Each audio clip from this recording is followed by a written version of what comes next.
Yes.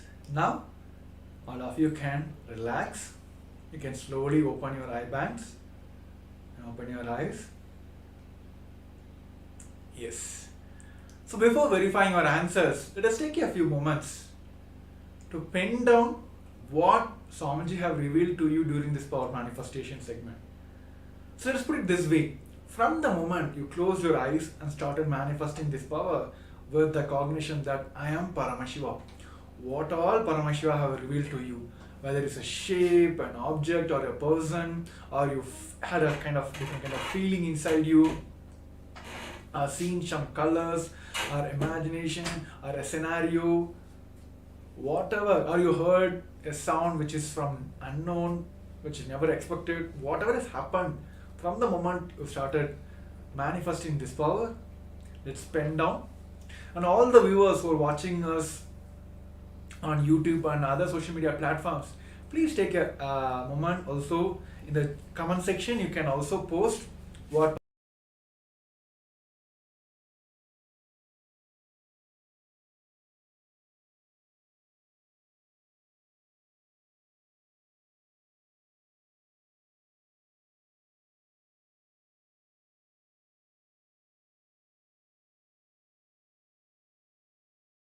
comment section. You can also post what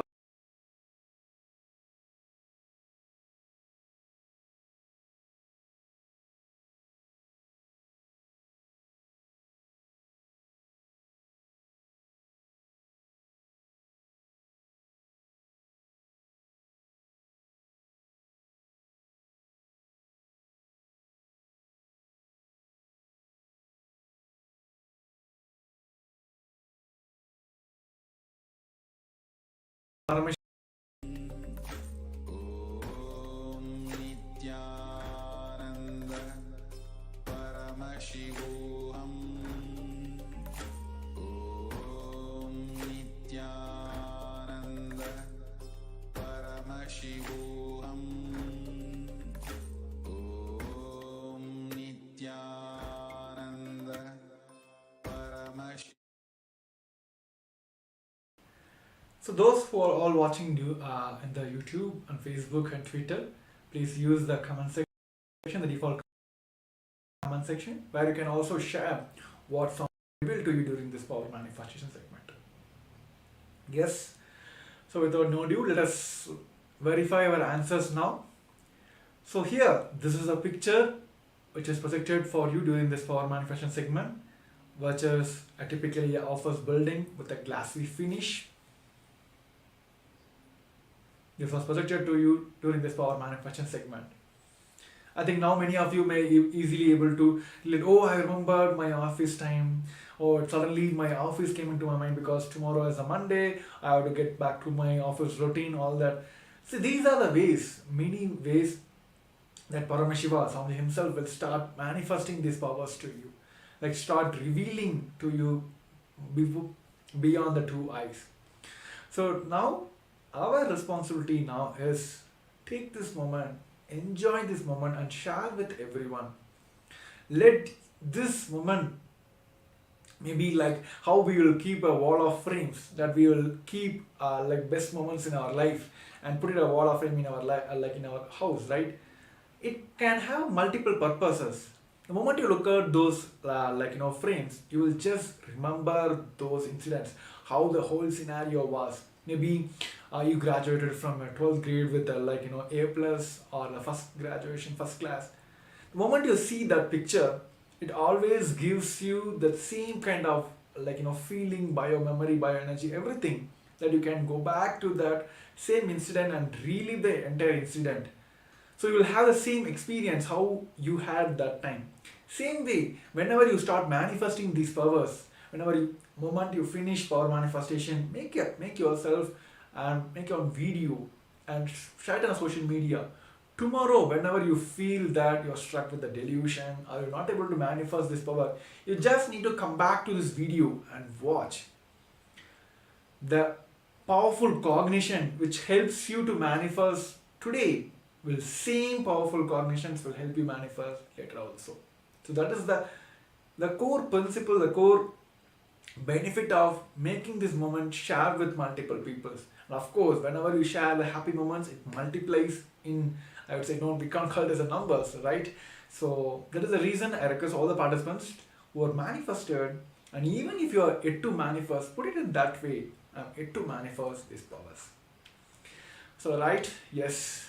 I think with this, we'll be moving on to the next segment. This segment is specifically for the people who asked the question, how can I manifest? How can I be in the state of that I am Paramashiva?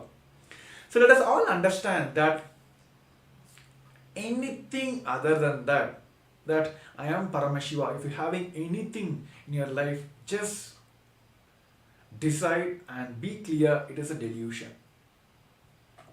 Anything other than in your life that you feel that I am this, I am that, all that, oh, this is there, that is there, I have to become, I have my career, all that.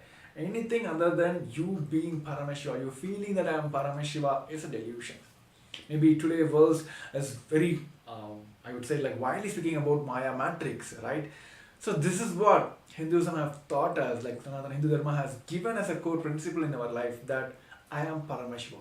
So anything other than that, it's a delusion, I would say, called as a Maya matrix. Either the Charya Pada or Kriya Pada or Jnana Pada, all this put together to give us experience that I am Paramashiva, Paramashivoham. Anything other than that, what you experience, what you're having now, what you want to have in your life is all delusions. So now we're going to have a short video clip from the Supreme Pontiff of Hinduism, where Swamiji himself gives this very right understanding about how the entire world, this whole Maya matrix works. Of course, today, all of the viewers who are watching us live today, please, please yourself or congratulate yourself that you are blessed to hear this truth directly from the Supreme Pontiff of Hinduism today. And also, we are heading towards Ganesh Chaturthi, the most beloved god of, I would say, like in Hinduism, the most celebrated god in the Hinduism. Of course, he is a lot of completion. And Swamiji also has spoken about, he is the visa entry person for KAILASA.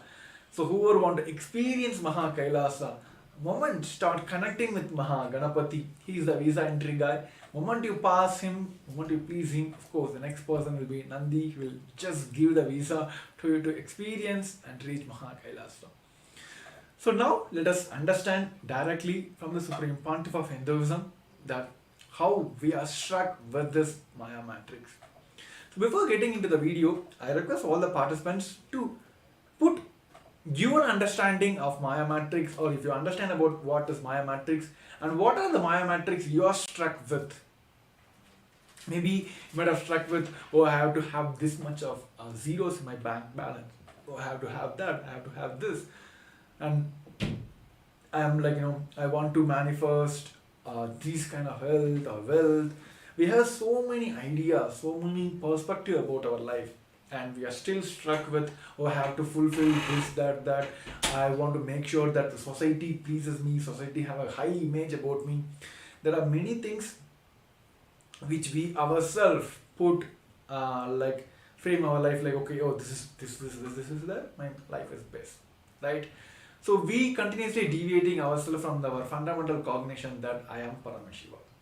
So before getting into the video, I request all the viewers take a moment to convey or post that what is your understanding about Maya matrix and what are the Maya matrix which you feel that you are struck with. The moment you get these clarifications, of course, today we're going to have some darshan where Bhagavan himself is giving us the experience of rewriting our past and manifesting the future we want. So yes, let us take a few moments. At least you can have a next 30 seconds to quickly pen down what is your understanding about Maya matrix and what are the Maya matrix which you feel that you are struck with.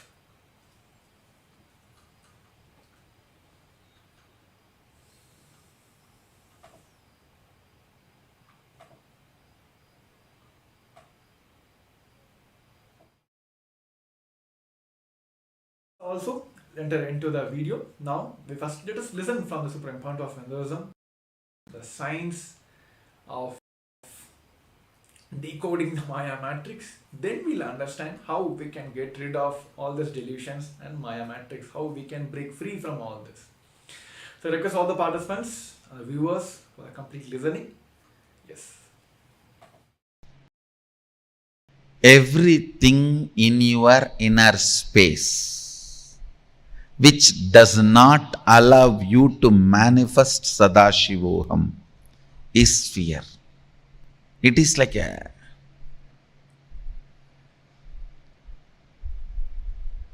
undigested material in your biomemory. Undigested material in your biomemory. In your muscles, if something is not digested, becomes part of your muscles, it will become cancerous. In your muscle memory, if something is not digested and stays back, it becomes fear.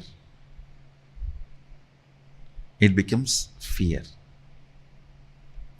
So understand, reduction of bad cholesterol in your body and your health are directly proportionate to each other.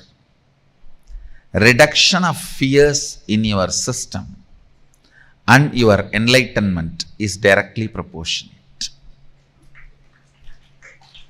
Understand how the reduction of bad cholesterol and your health is directly proportionate to each other.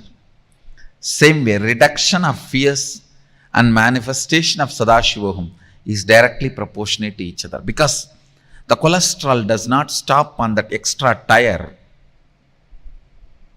around you, your waist. It sits there and spoils everything. Life sits in Anandagandha and makes everything positive. Like Guru sits in one place but clears the ignorance and raises people all over the world. Negative fellows sit in one side and create disturbance everywhere. They sit in one place and send viruses all over internet. Same way, cholesterol may sit on your stomach but sends disturbances to all organs of your system. You need to understand. Fear, you may be thinking, is only in one corner, but it doesn't keep quiet. It doesn't keep quiet. It interferes in everything. That is the reason I am saying reduction of the cholesterol is directly proportionate to your health. Bad cholesterol. Reduction of fears is directly proportionate to your manifestation of Sadashivoham. Everything under matrix only can create fear in you. Anything above matrix cannot create fear in you. Understand that? Something which is beyond matrix may not be attractive towards you, to your mind as and now, but understand that can never generate any fear. Fear cannot be generated by something which is beyond matrix. So all fears are by the things under the matrix. Anything under the matrix. See how you have to deal with matrix, You should make him as comedy villain, not even a real villain. Like comedy police. If you see in Tamil movies, always the police will come after everything is done to carry the dead body. The bodies which are fallen here and there will be fight, hero will be dun dun dun dun dun dun dun. The funny thing about Indian movies is the villain will be going in helicopter, hero will go in bullock cart and catch the villain. Hero will go only in bullock cart. Villain will be going in helicopter. But somehow hero will catch the villain. Anyhow, make your matrix comedy villain, comedy police. The way you have to deal with this,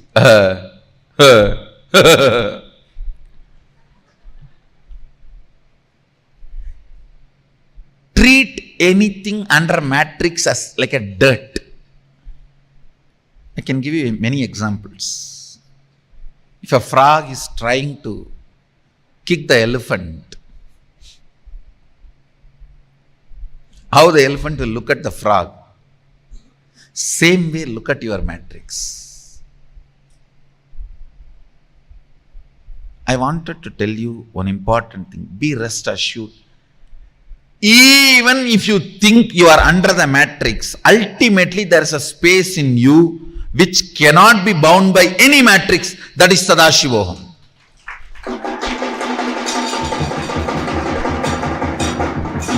Ultimately, it does not give up on you. When you melt down the fears, you will understand what I am saying.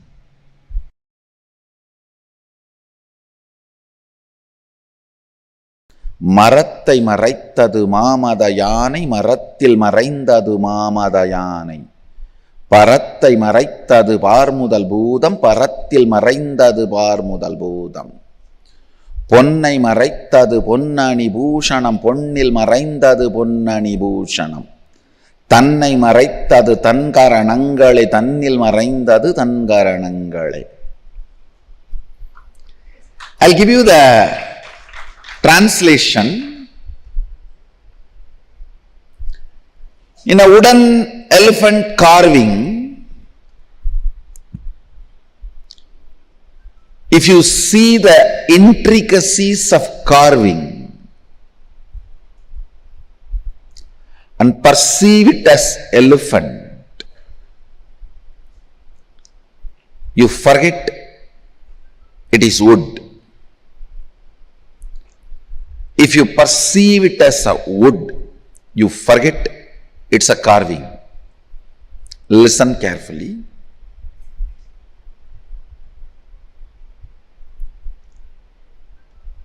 When you get involved in every intricacy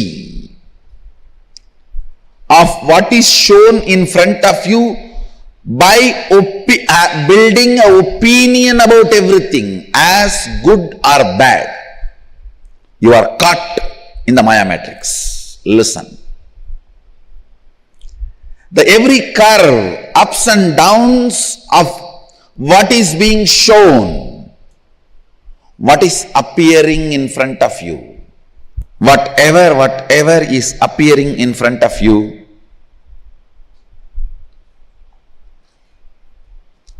listen carefully. Getting involved with opinions, whether it is good or bad, keeps you engaged in Maya matrix.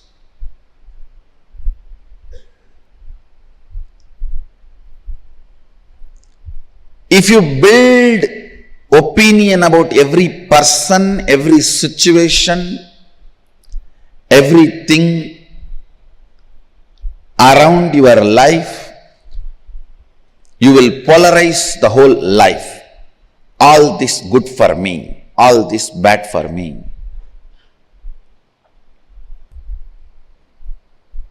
Building more and more opinions. You have to be very clear. Building more and more opinions about the things you are seeing within the matrix keeps you engaged with the matrix and establishes matrix's authority over you. Understand? Building opinion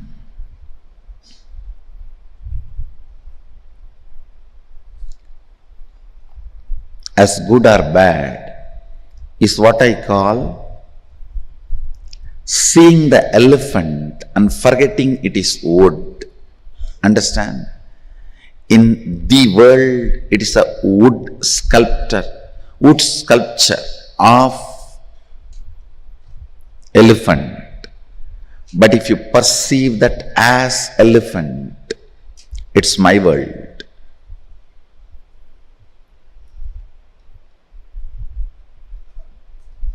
It may look very funny, but I should ask this question. In your iPad, when you are seeing some video clip about cobra or python or a big snake, how many of you don't even touch the iPad where the face or the head of the snake is? Raise your hand. Do you remember you are all adults? And it cannot bite you from inside the iPad.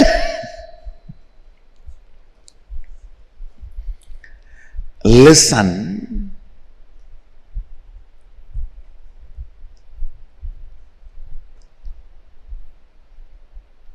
So much of opinion getting built about what is seen. Many of you have not raised the hand, I know, but you will not even dare to touch the screen, I know. I know.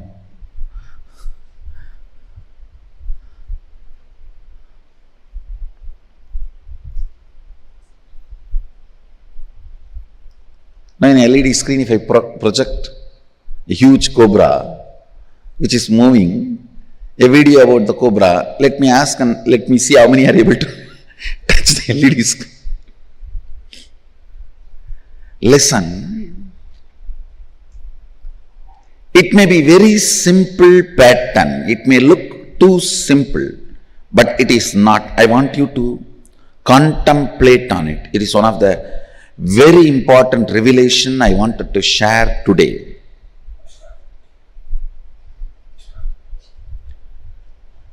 Opinions.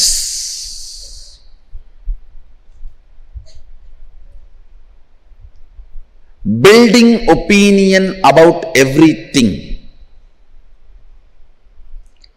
is taught to you as knowledge. If your purpose is based on existential reality, and having all the artificial ignorance to support that, you are already out of the matrix. But if your purpose is artificial ignorance, even if you own the whole planet Earth, ownership idea itself is artificial stupidity.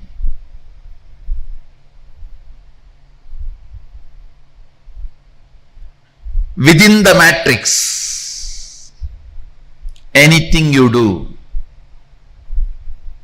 is waste of your time, which is life for you. Your time is money for your boss, pleasure for your beloved. Your time has a various meaning for many people in your life, but for you, your time is life. Understand the meaning of your time. For your boss is money. Meaning of your time for the people who is in love with you or loved by you is attention, love. Meaning of your time for your son or daughter is to have what they want, their education or their house or whatever they want. Each one of them have a different meaning for your time. Your meaning you need to have for your time. The word your time, the meaning you need to have is your life. understand, if your purpose is existential reality and artificial ignorance, artificial intelligence of the matrix is used to support it, great, you are out of the matrix. But if your purpose itself is artificial ignorance or artificial intelligence, I tell you, you are wasting your life. You are not living, you are grown. You are not living, you are grown. When you hook your gadgets to the grid, be very clear, you are hooked, not your gadgets. When you hook your gadgets to the grid, you are hooked to the grid, not your gadgets. Your gadgets are the tub in which you are sleeping and you are hooked.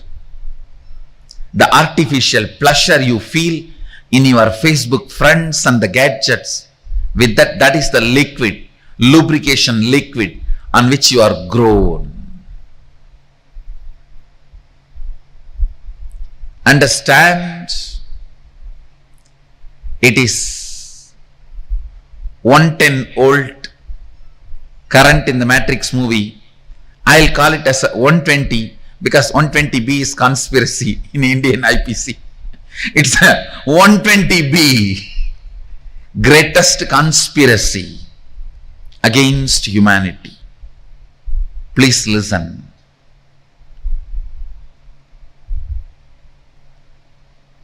If artificial intelligence or artificial ignorance, which all of us commonly accepted and created, if that becomes the purpose of your goal, you are grown, not living.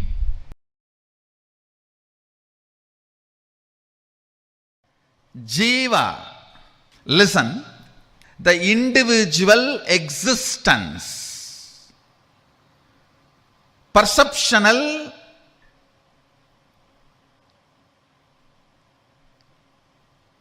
experiential,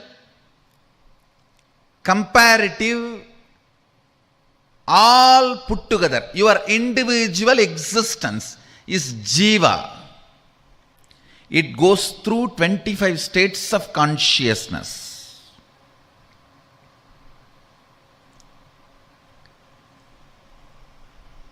From sleeping, sleeping, sleeping, dreaming, dreaming, sleeping, waking, waking, waking, awakened, awakened, waking. Totally 25 various states of consciousness you go through as a jiva.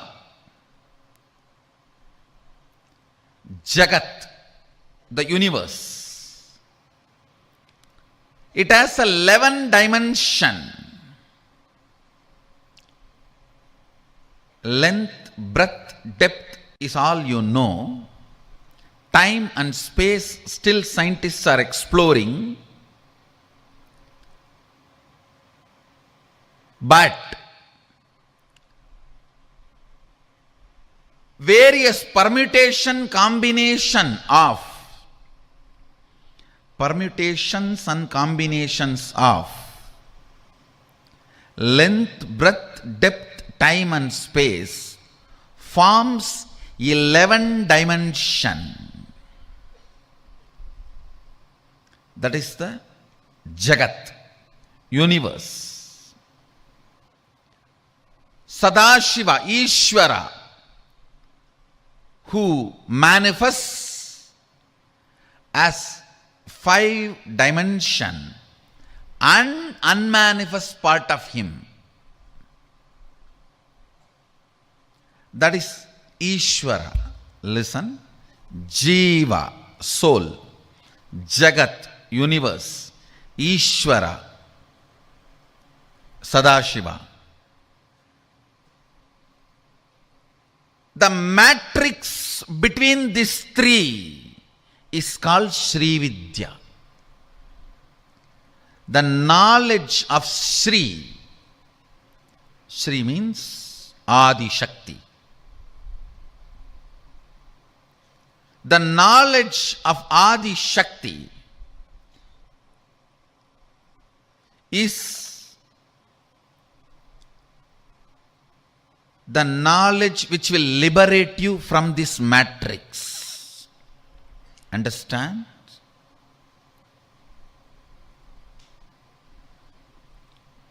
When you are caught in this matrix, whatever you think you are, you will continue to be slave. It is like a lion hypnotized all the sheep, saying that you are all lion. Don't bring lion cub story here. It is different. It's a different lion. The lion hypnotized all the sheep, saying you are all lions. So you can come without fear every day. You will have one. Even what society teaches you, the choices as freedom is nothing but you being hypnotized. You being sheep and hypnotized as lion. Understand?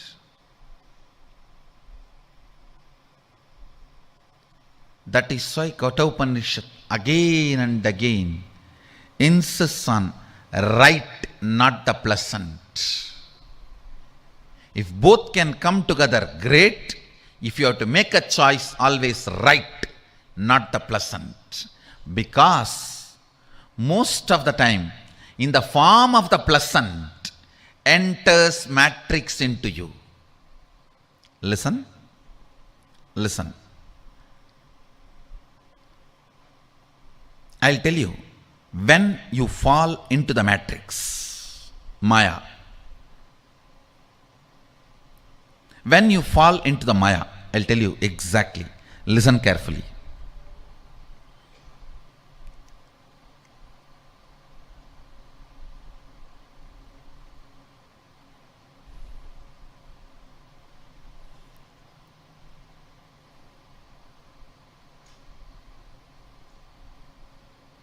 I'll give you this example. Listen carefully.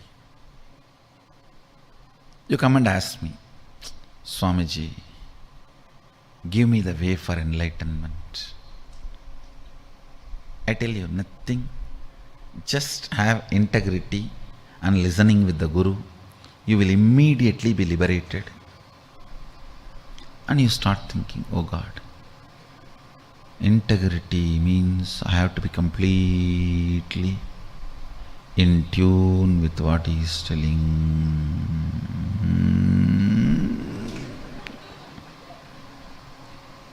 And listening. Maybe. I think I tried 2-3 times. It did not work out. So I'll start practicing. First, integrity with my father, mother, brother, husband, father-in-law, son-in-law, daughter-in-law. Then I'll bring integrity with master. Gone. You have already fallen into the matrix. Listen. If you feel, the moment you feel, I tried being integrated and listening, but enlightenment did not happen. When you come with that statement, when you come to that statement itself, decide, no, will persistence is the solution, not delusion.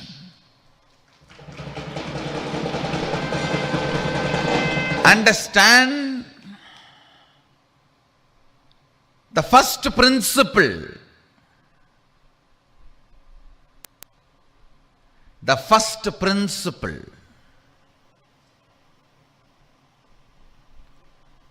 itself should be practiced with will persistence. The moment you feel You need a second principle. You have fallen into the matrix. Over. You have fallen into the matrix. If I say, unclutch now, I'll give you enlightenment. And you say, I tried unclutching many times, it doesn't work. So let me start the completion. I'll pen down all my pain pattern and complete one by one and remove all the load and do the catharsis, cleaning up. Then I'll come to the unclutching. Gone. You are under matrix. You are under Maya. The first principle. If I say unclutch now, I'll give you enlightenment. If I say come to integrity and listening now, I'll give you enlightenment. Hanging on to that, if you are failing, use persistence to make it successful without dilution is Sri Vidya. Sri Vidya means the will persistence.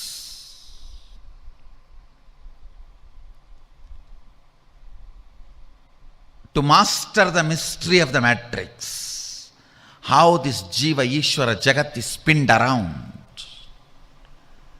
how this Jiva Ishvara Jagat overlaps on each other, how this Jiva Ishvara Jagat coordinates with each other, how this Jiva Ishvara Jagat moves with each other. Whenever you do not compromise on the first principle, first word. For example, I utter Shivatvamasi. It means you are Shiva. Then you declare Sadashivoham. Decide to be in that space. If you are missing, use will persistence to be in that space again and again. But the moment you decide, it is not happening, so let me pick up some methodology or some situation, some completion, some process, something through which I will travel and reach Sadashivoham. Gone. You are under matrix. You are under Maya.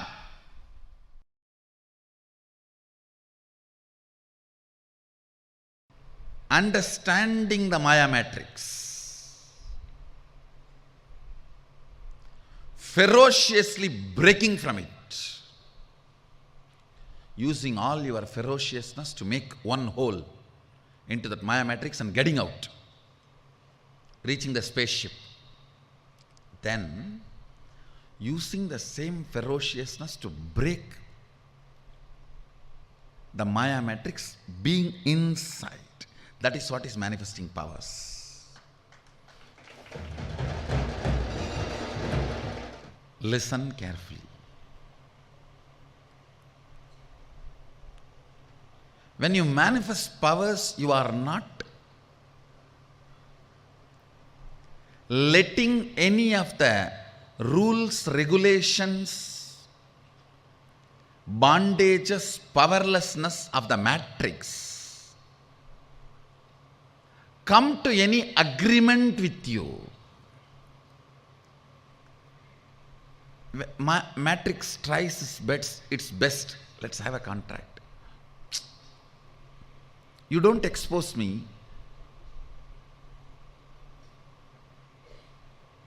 but you are very clear.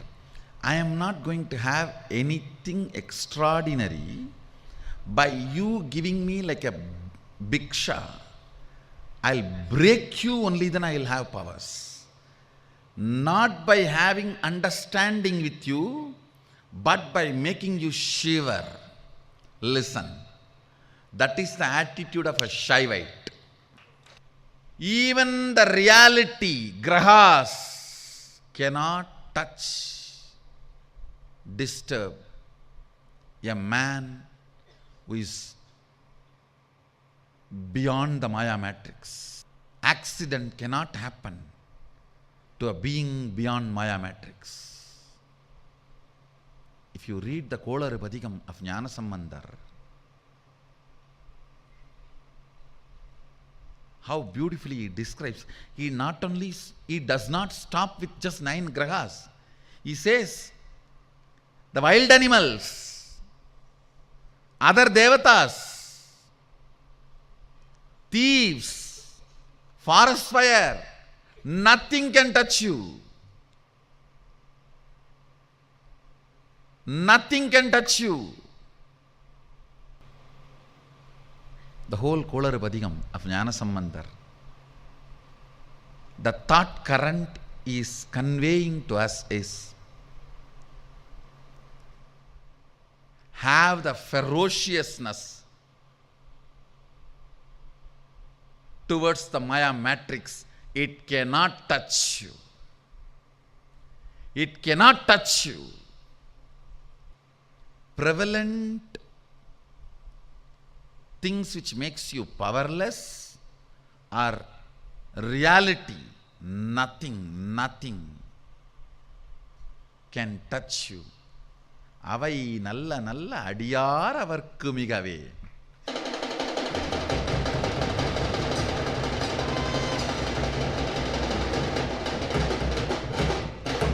That's a beautiful word he uses, ending every stanza. He describes detailed way how the grahas and then all the other gods, goddesses and the gods of the directions, nakshatras, rashis and wild animals, nothing can touch you. Understand? The ferociousness with which you need to handle Maya matrix, you can learn from this one Kolarpadikam of Jnanasambandamurti. Tirunavukkaras Peruman, another saint tells Jnanasambandamurti, don't go to Madurai now. Neither the grahas are right, nor the situation there is right. Jnanasambandamurti never listens to anybody other than Sadashiva. He does not care about anything which is under the Maya matrix. Veyuru doli vangan vidamunda gandan miganalla veenai dadavi masaru dingal gangai mudimelanindian ulame bugundaadanal ஞாயிறு திங்கள் செவ்வாய் புதன் வியாழன் வெள்ளி சனிபாம்பிரண்டு முடனே ஆசரு நல்ல அவை நல்ல அடியார் அவர்க்கு மிகவே. See the thought current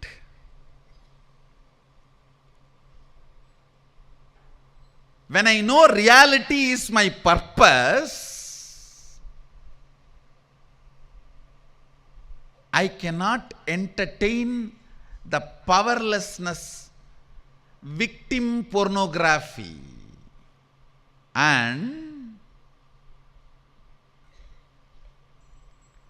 I cannot be affected, I will not be affected by any of this powerlessness. The child, see the ferociousness. One more thing, it is not the arrogance of ignorance. No. The way he describes all the possible obstacles which can come shows very clearly he is aware of all that. You see, out of ignorance, what can happen? That is different. Here he is not out of ignorance, he is describing everything. He is describing everything. Enbodu kombu aadamai இவை மார்பிலங்க எருதேறி ஏழையுடனே பொன்பதி மத்த மாலை புனல் சூடி வந்தென் உளமே புகுந்தாதனால் 9 ஒன்றும் 6 18 உடனாய நாங்கள் ஆள்கள் அவைதாம் அன்போடு நல்ல அவை நல்ல அடியார் அவர்க்கு மிகவே. He is describing every possible danger and then he says all that will be only good for the person who is carrying Sadashiva within him, who is beyond matrix. His purpose, because his purpose is beyond matrix, he does not bother about anything which is under the Maya matrix. the ferociousness you need to have to handle the Maya matrix. Understand? Here, see the way structure. First, he defines the Sadashiva, how he is in his heart. Then only he describes even this poverty pornography items. He is not describing this first. He is not describing ஞாயிறு திங்கள் செவ்வாய் புதன் வியாழன் வெள்ளி சனிபாம்பு இரண்டும் வேயுரு தோழிமங்கன் விடமுண்ட கண்டன் மிக நல்ல வீணை தடவி. No, he is not describing the problem first. Please understand, the fellow who does not know the problem also is not complete. The fellow who thinks about the problem first also is not complete. Neither the ignorance of the problem will solve the issue, nor putting that as a first is going to solve the issue. A proper right solution. First, be very clear. The matrix has no place in you. Beyond Maya matrix only sits in your heart. He says, Veyuru Dolivangan Vidamunda Gandan. Even the description of Sadashiva, see, Veyuru Dolivangan Vidamunda Gandan means the worst matrix. Alahala, that itself he swallowed and kept in his throat. Even the description of Sadashiva, who is beyond matrix, is sitting inside me. It's a beautiful story actually. After having the whole alagala in his throat, he is playing veena, Rudra veena, and enjoying the taste. You need to know, Rudra veena can be played only when you are in high awareness. It means even the alahala cannot make him miss even awareness. After drinking alahala, he proves he is in the highest awareness by playing Rudra veena. Understand this 3 word. Again I will remind. First, understanding the matrix. What is your inner space holding as purpose? Is it prevalent ideas or existential reality that decides whether you are under Maya matrix or moving out of Maya matrix? Understanding Maya matrix. Second, being ferocious with Maya matrix. If you are already bitten by Maya matrix, even with you, be ferocious. With that part of you, be ferocious. And break from the Maya matrix. And same ferociousness will manifest as powers within the Maya matrix when you play.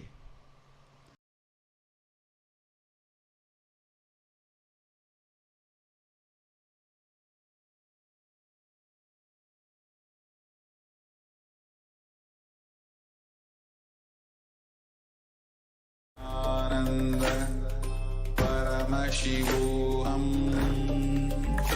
Om Nithyananda Paramashivoham. Om Nithyananda Paramashivoham. Yes.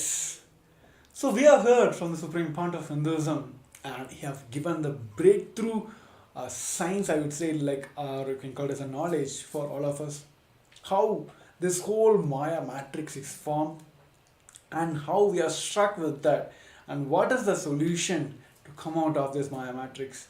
And at the last, you have given the the one word solution, I would say, for the Maya matrix is handle with ferociousness.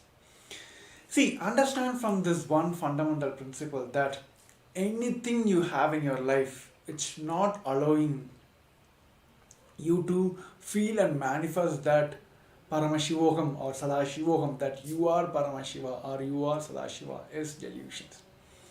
I think today's the current world, our life is becoming more and more polarized, right? And the more and more we are judging, more and more we are having opinion about that. We kept saying that these are things which I like, which are things which I hate. So we kind of created more and more opinions about the life, about the people, or the situations, or the actions you're dealing with. Everything become polarized. You kept one set of things which is you like, one set of things which you don't like, and more your opinions you're building on top of it. You get into this Maya matrix, and you're evolving in a Maya matrix and giving authority to this Maya matrix more and more. And tomorrow, of course, you have this opinion, and tomorrow if something comes over contradictory towards that, you're giving over authority, you're giving more authority to this Maya matrix. That is where we are struck in the today's world now. So let us hear, like through this internalizing exercise, we're going to understand that how much Maya matrix we are filled with, how much matrix we are filled with, and what is the solutions we're going to have to come out of it. So you understand that if you build opinions about every person, every situation, everything around your life, you will polarize the whole life. All this is good for me, all this is bad for me. Building more and more opinions, you have to be very clear. Building more and more opinions about the things you are seeing within the matrix keeps you engaged with the matrix and establish matrix authority over you. That is the thing, that is the point where we all fail and we all struck with. There was a time, initial phases, we gives more and more power to the matrix and we are start engaging into that. But later it takes authority over you. We give the more authority to the matrix over us. These opinions, building opinions about everything is taught to you as a knowledge. Your time is money for your boss, right? The pleasure of your beloved. Your time has a various meaning for many people in your life, but for you, your time is the life. If your purpose is based on existential reality and having all the artificial ignorance to support that you are already out of the matrix, but if your purpose is artificial ignorance, even if you own the whole planet Earth, ownership idea itself is an artificial stupidity. So sit today and try to understand how much of you is matrix filled and Maya matrix filled. So let us take a moment now. I will guide you. This whole process is a guided meditation. We'll be guiding you to the step-by-step process. Understanding the matrix, what is your inner space holding as purpose? Is it like prevalent ideas or existent reality that decides if you have under Maya matrix or moving out of Maya matrix? First, let us understand your understanding about the Maya matrix.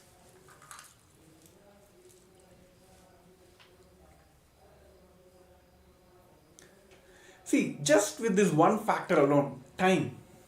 For your beloved people, it values in different scale. For your boss, it is the money for him. For a fitness coach, maybe if you're having a fitness coach, the time you're spending with him, for him it is like you will manifest health, right? But if for your boss, it is manifesting more and more money out of you. So each aspect has a different perspective for each people. But if you believe that, oh, entire world is me, then I have every power over everything, then that is where the whole Maya matrix starts. So today, in this segment, first we're going to understand how much we are filled with the Maya matrix. Only if you understand that, we will be able to come out of this entire thing. So the first step for all of us is understanding the Maya matrix. So what is your inner space holding about this Maya matrix? It is the prevalent ideas or the existential reality that decides if you are under Maya matrix or moving out of the Maya matrix. Let's pen down how much we are filled with the Maya matrix. What are the things in your life, what are the decisions in your life which you feel that you are still holding on to it and which has a power over you.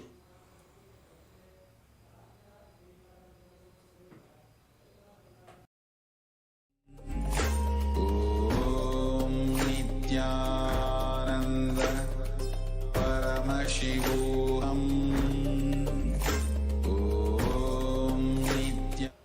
I think maybe I can give you a small example. This Maya matrix can be even simple as this is.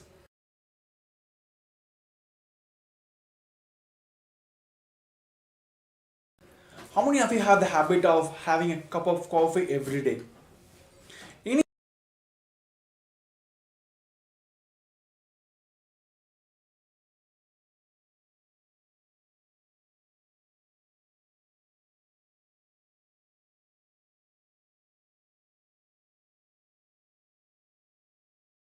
Initial days, like you might have heard, like, okay, moment I woke up in the morning, maybe in the Western culture, right? But Sanatana Hindu Dharma, in what Swamiji has given as a lifestyle for us, the very day start with the yoga and intense yoga and puja and satsang. Then you start your day. So you'll be power packed. You're filled with so much of bliss inside you, active, like full activism inside you. But okay, there might be people like who have this lifestyle of, even if you are in the vacations or if you are outside your homeland where you don't able to practice all this. There are many situations you might be forced to do this. Like starting your day itself, you have to get into the work.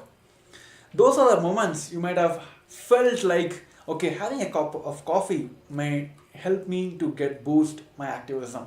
Get a work up from the cozy mentality, start looking at your systems and start working on something like that, right? This might have started this way, where you felt like having a cup of coffee can give you a little boost. But over a period of time, you started believing this is the matrix. You're stuck with your matrix that only if I have the coffee, I will be able to perform like, active mode. But over a period, it goes smooth. You won't feel that you are stuck with the Maya matrix unless you have the cup of coffee every day morning. The day when you are not able to manifest a cup of coffee in your table, there you will get hit, right? You will completely, the entire Maya matrix is a kind of web, will sit on your top and say that you cannot be active unless you have the coffee. Then if you're forced to have you don't have a coffee at that day, the whole day will be ruined saying that I cannot be active because I don't have a coffee in my day. So as simple as it is, that's how we are struck with the Maya matrix, and this Maya matrix having the more authority over you. This can be simple as it is. So now I request all the participants and the viewers who are watching us on all the social medias, please take a pen and paper now and pen down what is your understanding about the Maya matrix and how much you are filled with the Maya matrix. So let's pen down now.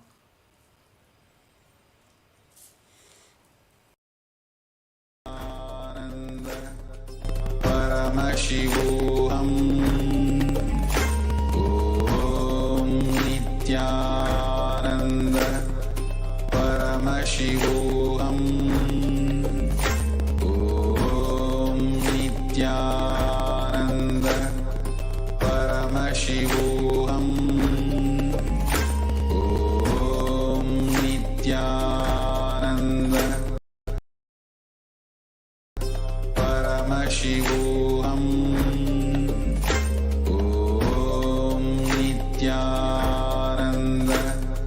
Paramashivoham. Om Nithyananda.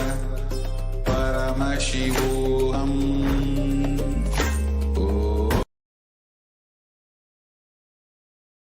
Om Nithyananda. Paramashivoham. Om Nithyananda. Paramashivoham.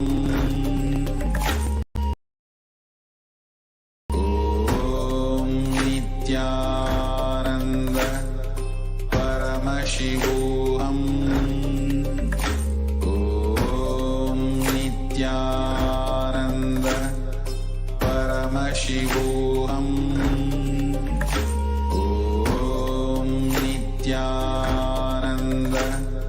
Paramashivoham.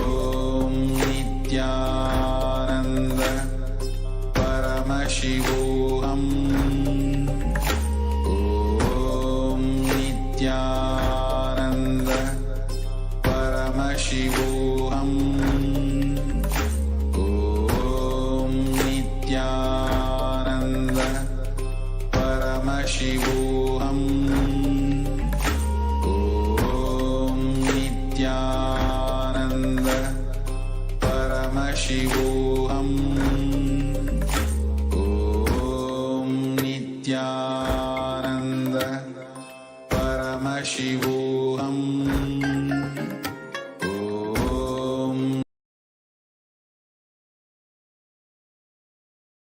Nithyananda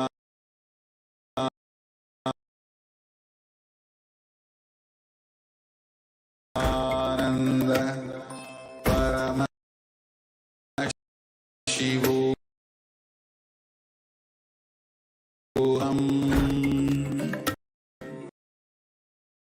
Om Nithyananda Paramashivoham.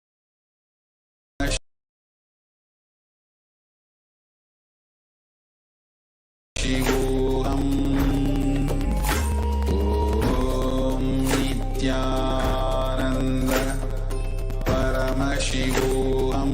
Paramashivoham.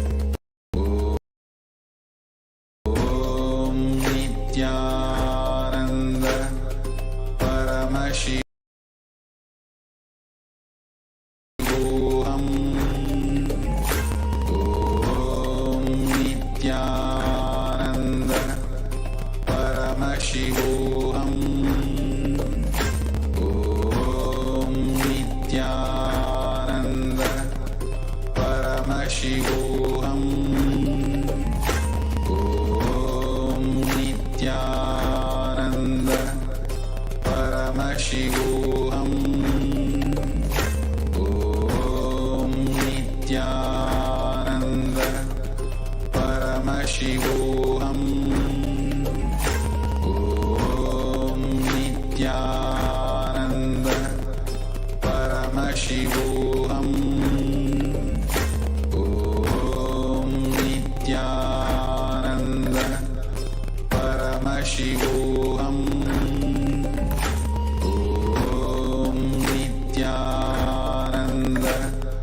Paramashivoham. Om Nithyananda Paramashivoham. Om Nithyananda Paramashivoham. Om Nithyananda Paramashivoham. Om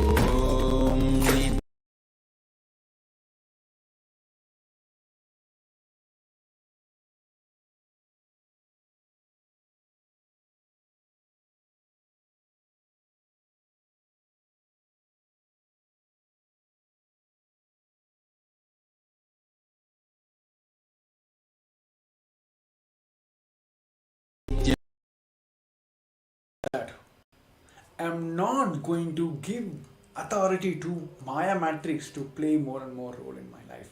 Have authority over me. So decide now that ferociousness is the key to break out of the Maya matrix.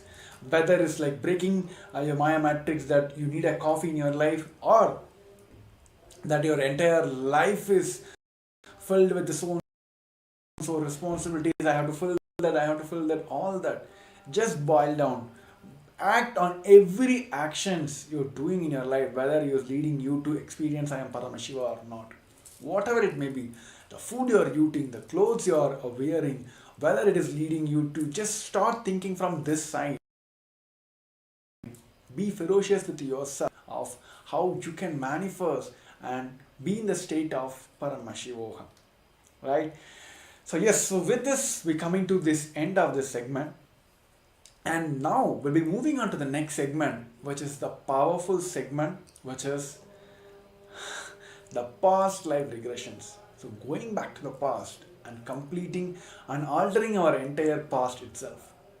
So this segment will be hosted on a private medium, which will be on the Zoom, and will be hosted for our Zoom participants, those who are participating in the Paramashivoham Level 3 Season 3 participants. So all the viewers who are watching us live on social medias like Facebook, YouTube, Twitter and Instagram, I request all of you to take a moment to visit paramashivoham.org and join the private session for this wonderful segments.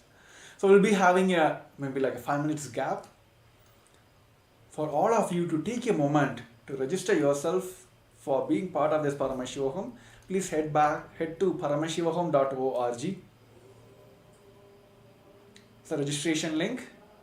It's a quick process where you can register, and you will be directed to the Zoom room where you can join and attend this, the most important segment of today.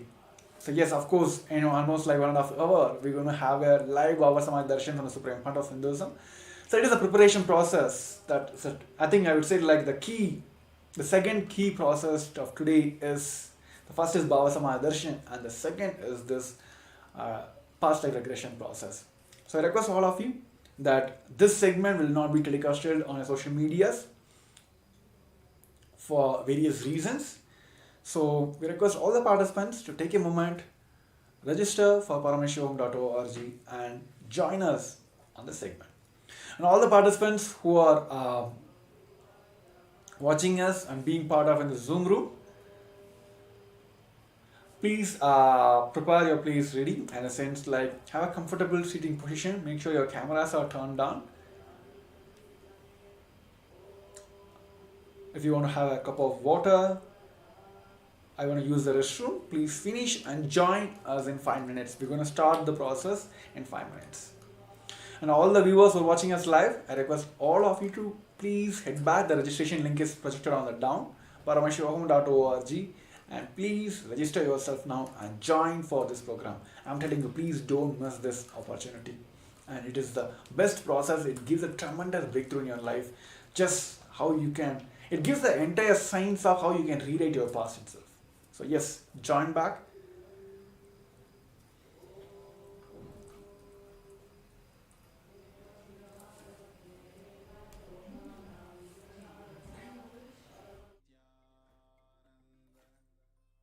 Paramashivoham. Om Nithyananda. Paramashivoham. Om Nithyananda. Paramashivoham. Om Nithyananda. Paramashivoham. Nithyananda. Paramashivoham. Om Nithyananda. Paramashivoham. Om Nithyananda. Paramashivoham. Om Nithyananda. Paramashivoham. Om Nithyananda. Paramashivoham. Om Nithyananda. Paramashivoham. Om Nithyananda. Paramashivoham. Om Nithyananda. Paramashivoham. Om Nithyananda. Paramashivoham. Om Nithyananda. Paramashivoham. Om Nithyananda. Paramashivoham. Om Nithyananda. Paramashivoham. Om Nithyananda. Paramashivoham. Om Nithyananda. Paramashivoham. Om Nithyananda. Paramashivoham. Om Nithyananda. Paramashivoham. Om Nithyananda. Paramashivoham.